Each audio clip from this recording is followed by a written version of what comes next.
теперь остеопластик. Я сплю вообще. Это только первая подготовительная часть была на расслабление шейно-воротниковой зоны. Вообще мне очень понравилось, когда последнее было на расслабление затылочных мышц. Вот у тебя произошло то самое, когда нужно провалить нижнюю челюсть и расслабить. Она сама провалилась. И ты дала храпака. Так у нас прошла первая проба подготовительной части перед остеопластик. Работа с расслаблением шейно-воротниковой зоны и затылочной. Просто модель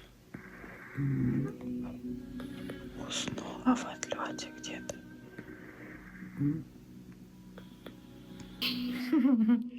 Для этого, если было чуть-чуть, то тут просто полный расслабон пошел.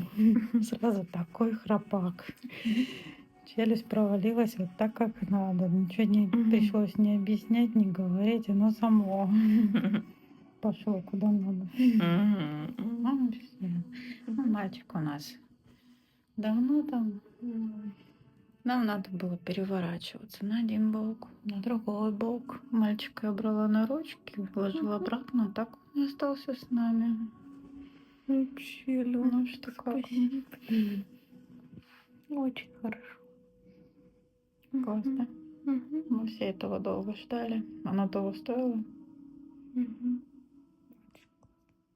А что будет дальше? Да, вообще. Это ж еще малая часть. Да, очень хорошее упражнение. Кайф.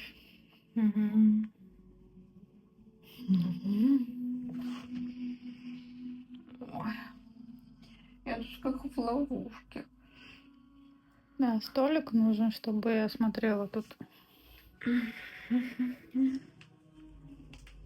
Планшета. Руки. Все удобно так. Хорошо. Размер Аленочки позволяет поставить столик на стол. И все стоит компактно, хорошо.